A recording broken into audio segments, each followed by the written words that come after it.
what is it like to be a partner with the United States that's like completely unreliable? And it's hell, I think. I feel for the Ukrainians who have no idea which way this is going to go.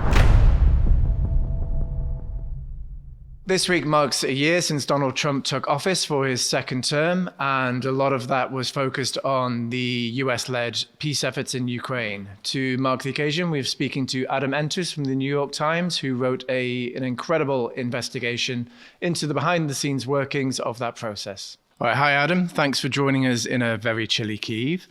You recently wrote an incredible investigation for the New York Times looking into the US-led peace efforts in Ukraine since Donald Trump took office. And there's probably no more apt location to be discussing that than here in Kyiv, because here we are nearly a year later. Russia is still hammering Ukraine to the point where Kyiv's energy system is on the brink of collapse. I know this is difficult with such a big investigation, but if you could sum up those peace efforts in one word or one sentence, how would you describe them? You know, you have to give credit to Trump and his team for their perseverance or their insistence on doing this, I think, but it has really been chaos. So a lot of focus and desire to try to get some sort of deal, but less focus on sort of the details and less and just kind of competing camps within the administration pursuing different goals. So it's kind of a mixed bag, if you will. And for those who haven't read the article yet, could you maybe give us the three maybe most surprising things that you found out, the three things that shocked you the most? I think all of us are sort of feel like we're, in a toboggan going downhill and getting pushed to one side and another. And the idea behind the piece was to sort of spend the year trying to figure out what was actually going on behind the scenes. And there were a lot of surprises for me. Early on in the story, one of the surprises was that, I was at the Washington Post, back in 2016, 2017, when we had what Donald Trump refers to as the Russia hoax, which is the investigation into Russia's interference in the 2016 election, but also murky connections between people associated with Trump and members of his campaign, advisors with Russian officials. What was fascinating here was that right after the election, right after Donald Trump wins the election, his advisors decide that they're going to go to President Biden, through his national security advisor, Jake Sullivan, to ask for a letter of permission. Trump had said dozens of times during the campaign that he would somehow bring an end to this war within a day, kind of crazy talk about his aspirations for quickly resolving this. But his advisors didn't want to repeat what happened in 2016, 2017, when the national security advisor for Donald Trump, Michael Flynn, it was discovered that he was having these communications, and then he lied to people about what those were about, and it ended up with him being ousted. And so the incoming national security advisor to Trump, Mike Waltz, in the second term, working with Marco Rubio, the incoming Secretary of State, Susie Wiles, the chief of staff, decided that they would seek permission from Biden to start the negotiations during the transition before the inauguration with Putin. And what happened was leaders around the world were watching what Trump was saying during the campaign. They heard him say that he wanted to end this war in Ukraine, between Russia and Ukraine, within 24 hours during the transition. And they started reaching out to Mike Waltz and all these others and Trump and all these people saying, hey, listen, we want to help. They're kind of sucking up to Trump. That's what they're doing. And we're ready to host these talks. So you got the Hungarians on one side, you had the Saudis on the other side. There was an advisor, a longtime friend, an advisor to Trump, a guy named Steve Witkoff, who's in real estate. He had already been appointed to the job of Middle East envoy, special envoy for the Middle East. And he's going around the Middle East trying to negotiate hostage releases from Gaza, but from Hamas, to try to bring an end to that war. And he's meeting with MBS, who's the crown prince of Saudi Arabia. And MBS, just as an aside, because the meeting's about Hamas, he basically says, hey, Steve, I know this guy. We work with him. We trust him. You should work with him. Is Kirill Dmitriev, who is the sovereign wealth fund chief for Putin, who the MBS, the Saudis, and also the Emirati leader, MBZ, had been for years using as a go-between with Putin. So this is one of the interesting discoveries that I made as part of this reporting project that kind of changed my perception of how Trump and his team were approaching it. And again, to their credit here, they were trying to start off in the right way by not sneaking around and doing like another secret negotiation with Putin. They were going to try to. They wanted official cover, if you will, to do it. And again, I think they start off with kind of having a plan. Trump appoints Keith Kellogg to be his envoy for Ukraine and Russia, and he cooks up a plan. He comes up with a plan. The problem is then the inauguration happens, and it's almost like, chaos ensues after that. Almost immediately. Yeah, basically January 30th, which is that's when Kellogg presents his plan to the president in the Oval Office. Everybody's arrayed in the Oval Office. He's got these giant charts, and he's explaining what the plan would be, which effectively is, basically to support Ukraine, continue to support Ukraine, while at the same time squeezing the Russians. This plan is really no different from what the Biden folks were really doing, right? And then that plan immediately, the moment it's presented, you realize there's problems, right? You have different camps within the administration that don't want to support Ukraine to the same level that it had been receiving support in the past, and so. That's when the camps kind of all come out, and that's when sort of chaos ensues. And so what's fueling this chaos? Is it you mentioned like political camps there. Is it like political ideology, or are there a lot of egos at play as well? I think it's all those things that you mentioned. It's egos, it's ideology. I think Trump doesn't really have an ideology.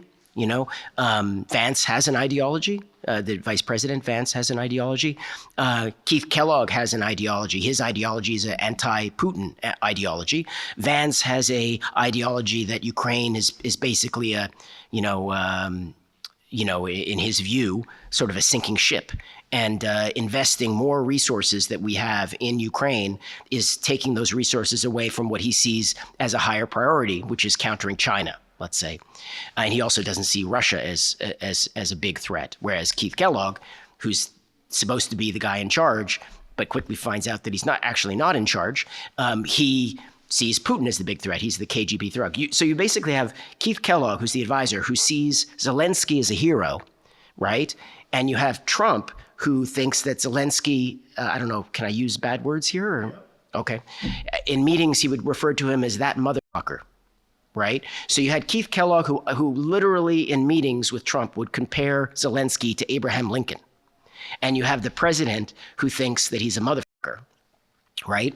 And then you have Vance pursuing his agenda, which is basically reducing our involvement here. He's more of a America first, aiming towards China, reducing our commitments to Ukraine. And then you have Hegseth, who's the defense secretary of the United States. And I would put him in sort of initially sort of in the we don't really know I don't think he has an ideology. He doesn't really have an ideology, but his ideology is doing whatever Trump wants. And he doesn't know what Trump wants, because maybe Trump doesn't even know what Trump wants. And so the recipe for chaos is there from the very, very beginning.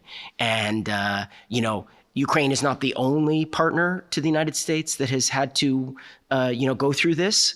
You name it, Canada, Mexico, the European Union. But obviously Ukraine is in an incredibly difficult position, very dependent, increasingly less so, but dependent still for intelligence and some other types of very high-end weapon systems, dependent on the United States, completely dependent on the United States in some cases. And so they are looking to the United States for some stability and some consistency. And that's the opposite of what they're getting. So there's a lot of villains in the piece, but one that stood out to me when I read it was Pete Hegseth, like you just mentioned. Is it fair to say, for what you discovered, that Pete Hegseth is directly responsible for a lot of Ukrainian deaths? I mean, I wouldn't call him a villain. You can call him that if you want. I think Hegseth, like I said, I don't think he really approaches it initially with any strong opinions, and he's waiting to get direction from the White House and from Trump himself on what to do. So I'd say he's uncertain of the path that he wants to take. but he's got these underlings under him who he listens to. And some of them are described in the piece, who have strong convictions, right? Like Vance, they see Ukraine as a sinking ship and sort of a waste of resources. And they want to accelerate the process of decoupling and sort of removing our support. Partly that comes from less sort of a dislike of Ukraine than a dislike of Europe. And they see Europe as sort of dead weight, full of hot air, never really, delivering. And to be fair to them, there is some truth to this. The Europeans have taken advantage of American strength, not invested in, their military capabilities. They have very small militaries in a lot of cases. And so, again, there's like a kernel of truth to a lot of these things, and then they take it to the extreme in some cases. So I think with Hegseth, he was trying to do what Trump wanted. He wasn't sure what Trump wanted. And he was afraid at all these different junctures of, he made some initial kind of missteps when it came to Ukraine, such as cutting off assistance that Trump had not intended for him to cut off. This was deliveries in late January of last year. And he got his, I wouldn't say head handed to him, but he was told to to change what he was doing. And so after that, I think he was more cautious about it, but he also didn't show a lot of empathy. He created a climate of fear at the Pentagon, which is so important to supporting Ukraine. And so the people that have been working with the Ukrainians for all these years, that literally, if you go and see them, they've got the patches that they wear on their jerseys, the Ukraine patches. Some of them have tattoos, Ukraine tattoos. They really fell in love with Ukraine, right? Maybe like you have. And so like a lot of people who have spent time here feel that connection, right? And so here was this new boss coming in with all these advisors who wanted to rip this partnership up, really rein it in. And you had this group of officers underneath that were really dedicated to the cause, who really believed it was the right thing to do. And so this was a traumatic, rupture sort of within the Pentagon, which paralyzed the Pentagon and made it harder for Ukraine to rely on the United States for sort of what it needed on a daily basis. If you're enjoying this interview, please don't forget to like and subscribe. How does this investigation compare to those which you've covered earlier in your career? There is the impression, and from what you're saying, it seems to be true, that the Trump administration is, putting it mildly, different to previous administrations and perhaps how things have operated. Like, how kind of off the wall is what you saw compared to previous things that you've investigated?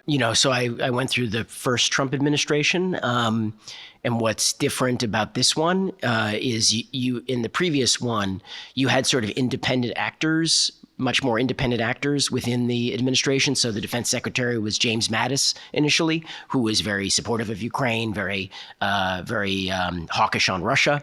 You had Mike Pompeo, who's also very much, pro-Ukraine, anti-Russia, leading the CIA. And so you basically had, and at the White House, you had H.R. McMaster initially as the National Security Advisor. John Bolton later becomes a National Security Advisor, also Russia hawks. So you in the first time around, you had all these Russia hawks who were in prominent roles. And that was basically, nobody really knows what Trump's position is, right, on any of this. But these Russia hawks were able to do things during that first administration. And so what led to this project was a project I did about a year ago, which was looking at basically the role of the CIA in Ukraine. And it sort of looked at how it starts under Obama, who is obviously very cautious, worried about kind of escalating after Crimea is taken. He's very risk averse. He doesn't want to provide lethal support to Ukraine, for example. But in comes Trump, and the CIA here, the leash is lengthened. Pompeo was the CIA director. The CIA under Donald Trump in that first term does a lot of more aggressive things than they were allowed to do under Obama. So on one level, you notice that Trump is saying one thing. He goes and meets with Putin in Helsinki, and he basically says, in 2018, I don't believe my own intelligence agency's findings that Russia intervened in the 2016 election.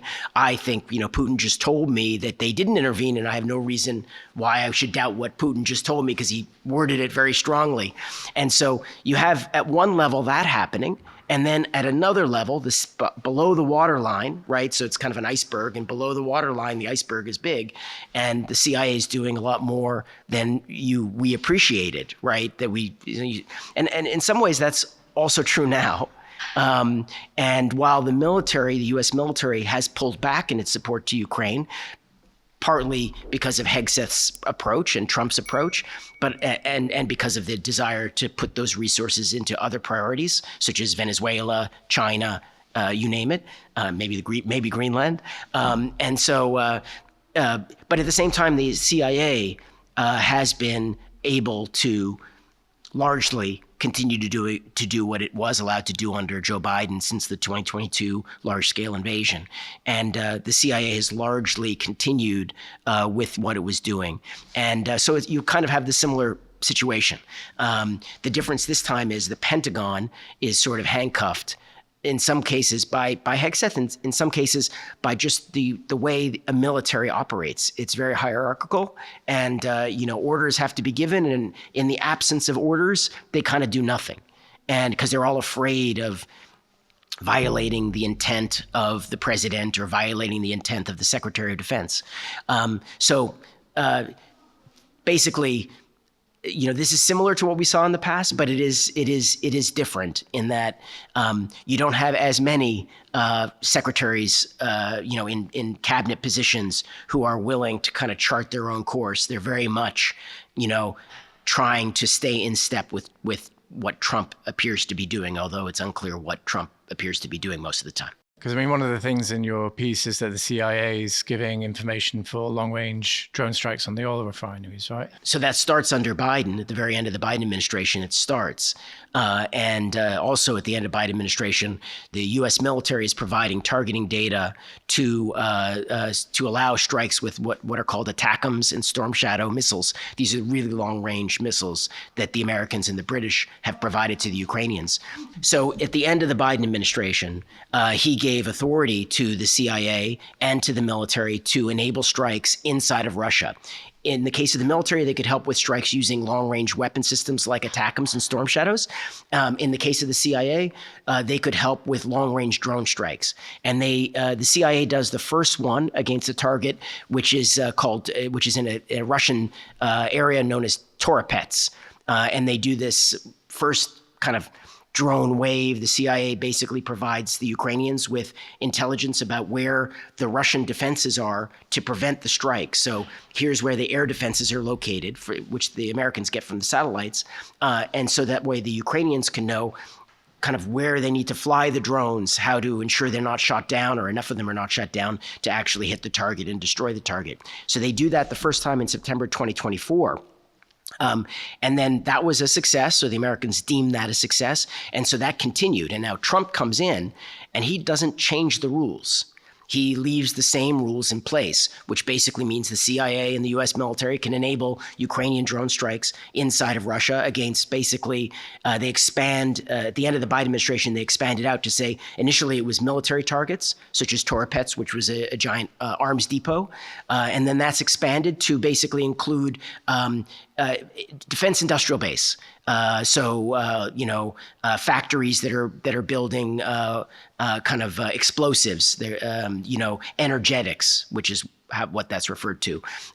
They can also hit oil refineries, and so that campaign is already starting at the end of the Biden administration. The Ukrainians are doing. I don't want to give the Americans too much credit here. The Ukrainians are doing, most of the work, but they're relying on the Americans really for the satellite data, which tells them how to reach the target in a way that ensures that enough of the drones reach it. And then the Americans have also this way of, they call it the probability to kill. It's a way of calculating how many drones you need in order to basically destroy the target. So for example, you need 300 drones, let's say, 300 dummy drones, decoy drones, and in order to ensure that 30 are going to get through the defenses. So this is something that the Americans are good at.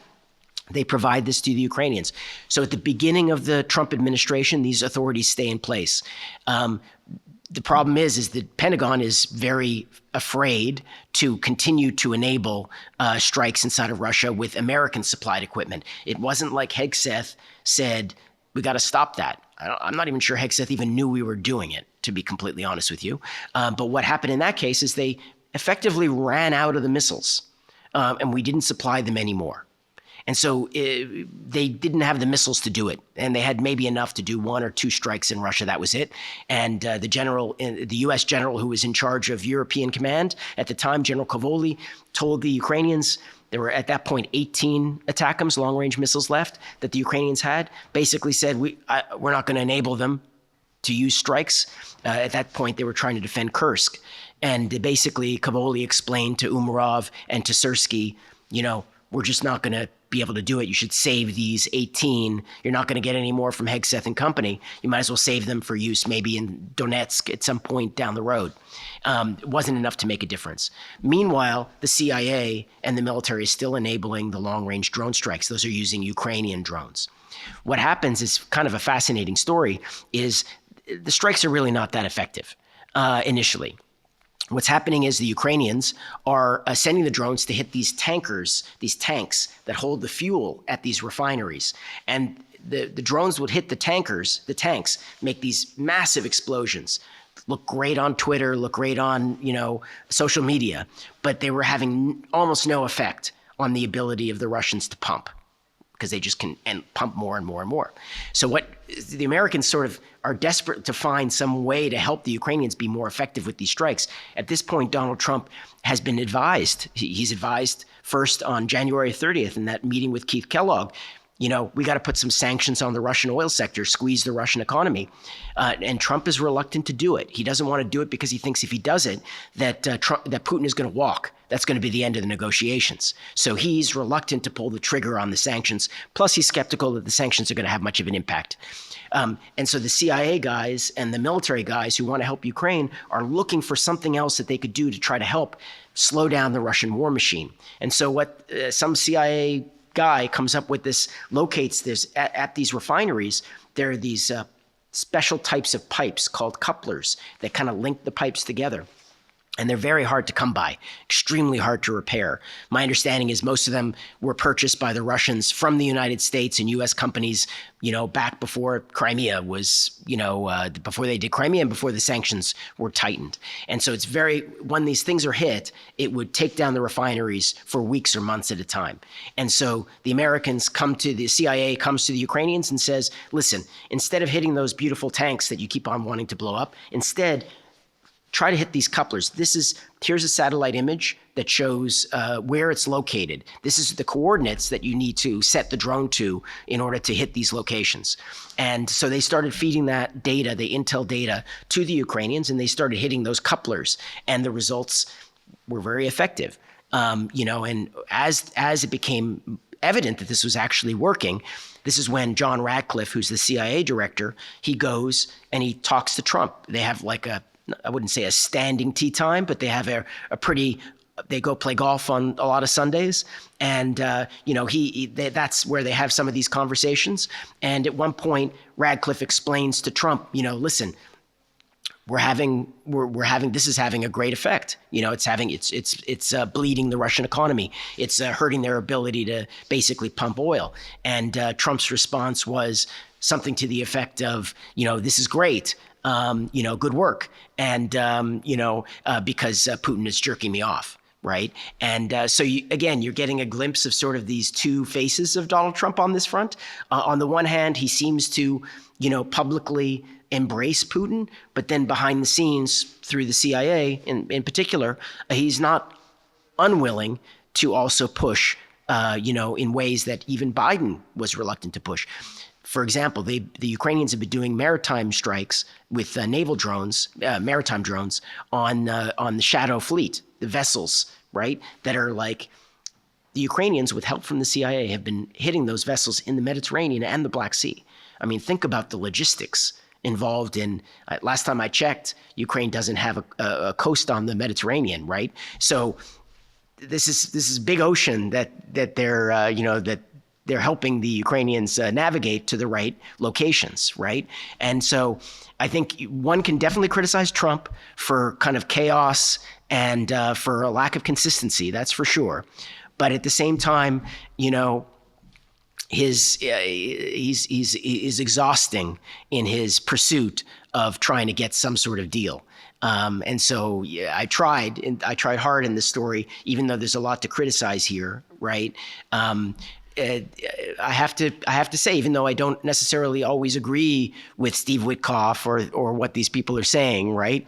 But one thing I do respect about them is the tenacity and the fact that they're not exhausted, because they are working hard. Whether they're pursuing the right policies, definitely I can see the dispute, but one can't argue with the fact that they're like making an effort. Right. And so anyways, it's tough to I'm trying to stay neutral, but on this, but it's basically like a roller coaster, and you got to feel bad for the Ukrainians, who are the ones taking the brunt of this uncertainty. From here in Ukraine, it's been very, very obvious for a very, very long time now that Putin has no interest in stopping the war. Do you genuinely think that Trump still believes that Putin has any desire to stop fighting? The CIA has consistently echoed your assessment, and that has been conveyed repeatedly to Trump. But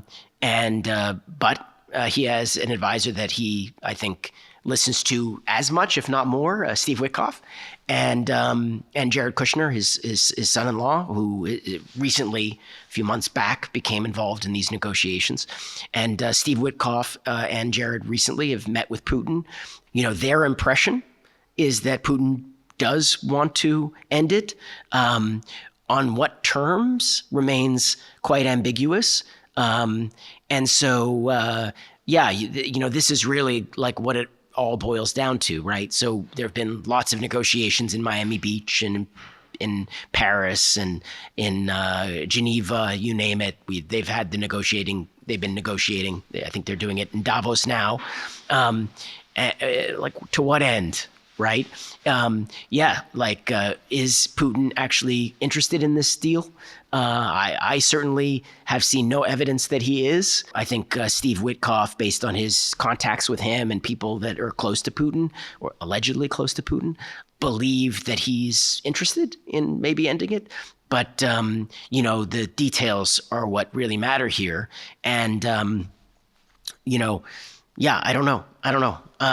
Nobody really knows. I mean, I think a lot of people, obviously want the war to end, just because of the level of suffering on the Ukrainian side, the civilian population suffering. It's insane. But obviously how it ends is like critically important, right? And there was an interesting moment in the Oval Office, which I'll tell you about. This is in August, after the Alaska meeting between Putin and Trump. Zelensky's in the Oval Office, and they have this kind of, Trump says Ukrainian women are beautiful, and Zelensky says, I know I married one, and there's sort of like a moment of like meeting of the minds, if you will. They sort of make a connection of all things about the beauty of Ukrainian women. And then there's a map in the Oval Office of Crimea. And Zelensky goes over to the map, and Trump says, how many people did you lose defending Crimea? And Zelensky says, none. Now, the answer is actually one or two, but he says, according to my people I talked to in the room, he says none. And then Trump is surprised, and he says, why? And Zelensky says, because you told us not to fight. And Trump was like, what? And then Rubio sitting on the couch, and he says, yes, that's true, Mr. President. Obama, told the Ukrainian leadership, not to fight. Trump seems like appalled by this. And if you've studied, unfortunately I have, the tweets and social media posts of Trump over the years, he's been very critical of Obama, calling him weak for having allowed Russia to take Crimea, right? So, okay, so that happens in 2014. We have this exchange in the Oval Office in August of last year, right? And so what is Trump doing? He's basically now, so after he thinks Obama looks weak for giving up Crimea without a fight. And what is he asking Zelensky to do? He's asking him to give up, between the line of, give up all the territory that Russia's already conquered in Donetsk and in Luhansk and in Zaporizhia and in Kherson. But in addition to that, he's asking him to give up territory that Putin hasn't conquered, right, to the administrative lines in Luhansk and in Donetsk. And, this is what the Ukrainians have been fighting and dying for a decade, this territory. And so imagine what future politicians are going to say if Trump thought Obama was weak for letting Crimea be taken, how is history going to judge, an American president, Trump, telling Zelensky, the Ukrainian leadership, that they need to basically, after hundreds of thousands of dead and injured on the Ukrainian side. It's such a huge thing to ask. And so I just, what is Trump going to do in the end? I don't know. And maybe Putin is just going to basically, Trump will reach an agreement with Zelensky on whatever it's going to be. Maybe, some sort of fig leaf in that territory of Donetsk, where they call it a demilitarized free economic zone or something, where maybe the Russians and the Ukrainians can both claim that they have it or something. But is Putin going to just look at that and go, why would I stop? He believes that he's eventually going to succeed in getting it. And since Trump is not interested in making it harder for Putin to get it by giving certain types of weapon systems to the Ukrainians, Putin thinks he's pushing on an open door. I'm sure our viewers would be really interested in the work that goes into an investigation like this. Can you just give us an overview of how you approach such a massive topic? Maybe how many people you have to speak to get all that information? And then maybe what was the single hardest part of conducting this investigation? I had done a story that ran last year, last March, which looked at how, kind of the partnership that was created between the CIA and the U.S. military and its counterparts in Ukraine during the Biden administration. And it looked at the role that, the U.S. military and the CIA were playing in lethal operations by the Ukrainians, how involved the United States in particular and these different agencies were in some of these operations. So that story ended with a scene at the last Ukraine Defense Contact Group meeting in January of 2025, like January 10th or something like that, where Defense Secretary Austin, Biden's defense secretary, starts tearing up when he's saying goodbye to his Ukrainian counterparts, because he knows that the Trump guys are coming and who knows what's going to happen. And Austin, you can definitely criticize the Biden administration and Austin for not doing enough to help Ukraine. A lot of the things that Ukraine was asking for, they didn't get right away. They got it in small quantities later on. So I don't want to make it sound like they were amazing to Ukraine, because they certainly, it was a mixed bag also. But there was an appreciation that the incoming Trump team was going to be different. It just wasn't clear what that meant, how different, right? And so I just said to the editor after the last story ended, how about you let me just sort of follow this as it's going. And we try to figure out, how the Trump team what they actually change, what they don't change, and how they manage the negotiations. Now, during the Biden administration, there really weren't any negotiations, right? There was a very, very unproductive flirtations with, certain Russian oligarchs who claimed to have connections to Putin, but nothing ever came of any of that. But the Trump guys from the very beginning, including during the transition, were beginning to pursue these negotiations. So the way I did it was, there were people, people on the Ukrainian side that I knew, people on the American side that I knew from my time covering the first Trump administration or, covering the Pentagon, covering the CIA. So I, basically was just interviewing people who were involved from the very beginning. And for this project, it was hundreds of interviews, with these people. Like I think we said 300 or something like this in this story. It was a lot of interviews. And, the hardest part of this project, the Russians were like, I couldn't go to the Russians. I mean, I tried to go to the Russians, but that was not productive. I didn't get responses, or, you would just get denials of things, even though you had like 5 people in the room telling you the opposite of what the Russian official's saying. So what were the interactions with the Russians like when you were approaching them? So Lavrov wouldn't engage at all. And then Kirill Dmitriev has a spokesperson. And so I tried to fact check everything with Kirill Dmitriev through the spokesperson. And she came back to me to basically say she just wanted to dispute one thing, which was a funny scene. This is in Riyadh in the first round of talks between the Americans and the Russians. And so what the scene is that you have Lavrov, the foreign minister, and Ushakov, who's the Putin's sort of foreign policy another advisor. And then you had Kirill Dmitriev, who comes to Riyadh for the talks. On the American side, you have Marco Rubio, the Secretary of State. You had Mike Waltz, the National Security Advisor, and you had Steve Witkoff, the envoy for the president. And what happens is the 3 Americans sit at the table. And on the other side, they expected 3 Russians to be sitting. They thought it would be Lavrov, Ushakov, and Dmitriev. Now, the Americans wanted to work with Dmitriev because they perceived him as more amenable to a deal. In Witkoff's encounters with Dmitriev, he's the one always talking about, cooperation, economic cooperation, whether he's bullshitting or not, nobody really knows. But anyways, bottom line is he's an easier person to talk to. Whereas Lavrov in particular, and Ushakov to a lesser extent, are from like a Cold War mindset, particularly Lavrov. And so it's like, hitting your head against the wall kind of thing, particularly with Lavrov. So anyways, when they sit down at the table, Rubio, Waltz, and Witkoff notice that Dmitriev is not in the room. And so Rubio says to Lavrov, should we wait for him? And Lavrov barks, no. And then they have their meeting, right, with just Lavrov and Ushakov.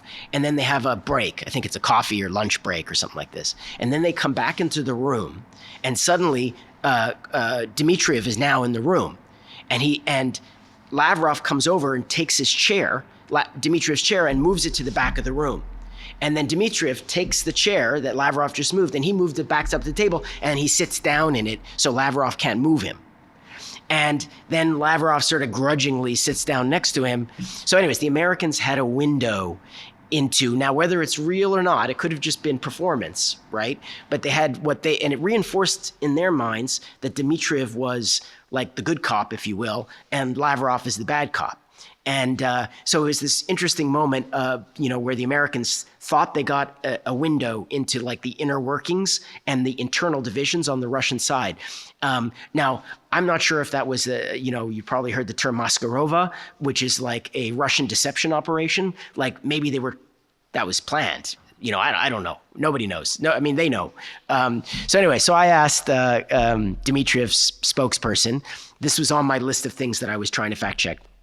And she wrote back to say, she didn't dispute anything else in this story, but she disputed this one point about the chairs.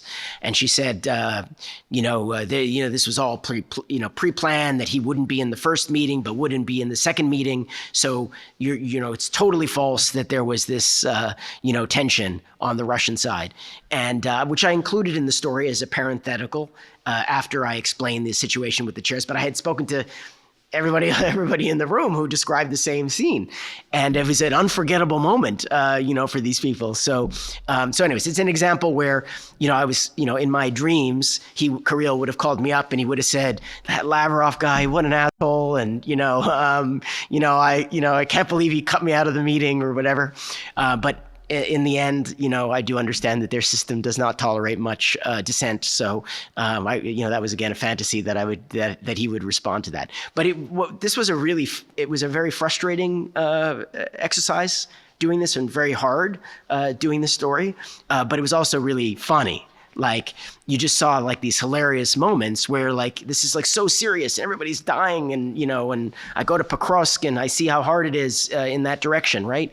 But at the same time, like, there are just these weird moments, like Rubio opening the meeting by quoting Godfather, men. Women and children can, I'm not getting this quote right, women and children can do stupid shit, but men have to behave properly or whatever. And the meaning is the nuclear powers need to talk to each other. That's what he meant by quoting from The Godfather. So, having the Secretary of State, basically pretending like he's Marlon Brando, I thought was like, just like, oh my God, this is so funny. And then the other one, which, was also funny to me, was this moment when Trump says, Ukrainian women are beautiful, and Zelensky says, I know I married one. And then Trump mentions that he has this longtime friend, Phil Ruffin, who's like a realist developer. I may maybe get wrong of what he does. I'm pretty sure developer in like Las Vegas, and who married the former Miss Ukraine. And so then Trump calls his friend Phil Ruffin, and Phil Ruffin puts the former Miss Ukraine on the phone and puts her on speaker. And Zelensky spends the next 10, 15 minutes gabbing in Ukrainian in the Oval Office, to this woman that he's never met with. And she's like, my parents are still in Odessa, and he's like, Zelensky's like, why are they still here? I mean, she's married to a billionaire, for God's sake. Like, why wouldn't this family be outside, right? And she's explaining that her dad is like this old school officer who thinks that if he leaves his home and his family, and there'll be nothing to come back to. And anyway, it's just like touching moments like that. But then you also have like these incredible moments, like the one that I like almost breaks my heart is it's Hegseth, and he's meeting with Umarov for the first time, when he's still defense minister. This is in Brussels at the NATO headquarters. And Umarov is pleading to have a one-on-one sit-down proper meeting. And Hegseth is refusing to have that proper meeting. Instead, it's just going to be a short standing meeting, kind of in an ante-room outside of a meeting room. So it's informal. And when the meeting happens, Umarov leans in close to Hegseth, because there's a lot of people around, and he doesn't want anybody to hear. And he sort of whispers in Hegseth's ear. He's explaining to him, like, listen, I understand that the policy of the United States government is maybe changing, right? And he basically says, like, listen, we just need to know something. Like, I just have one question for you. When Biden was leaving, before he left, he signed these orders that gave us promises of weapons that were going to come, over the course of the coming months. Billions of dollars worth of weapons, right? Are you going to deliver those to us? Because he says something to the effect of, I've got soldiers 24/7 on the front lines. If the shipments of those weapons don't arrive on time, if they don't arrive today, then those soldiers are going to die tomorrow. And it's even like Umarov's bodyguards were like listening intently to this conversation. They all were like pleading with their eyes for some sort of like, just give us a hint, just like give us something. And Umarov keeps on repeating to Hegseth, just be honest with me, just be honest with me. And Hegseth is sort of like pushing his finger, into Umarov's chest, and he's trying to look tough, and he's just sort of nodding, and he doesn't give him anything. He doesn't answer him yes or no. And again, to Hegseth's defense, he probably doesn't know what the answer is, right? Trump hasn't told him what the policy is. And to this day, I couldn't tell you what the policy is, actually. And so, but it's like one of those moments that, like, for me, like, and I talked to one of the guys who was standing right there listening to the conversation, and he said, like, how he got goosebumps, listening to Umarov pleading.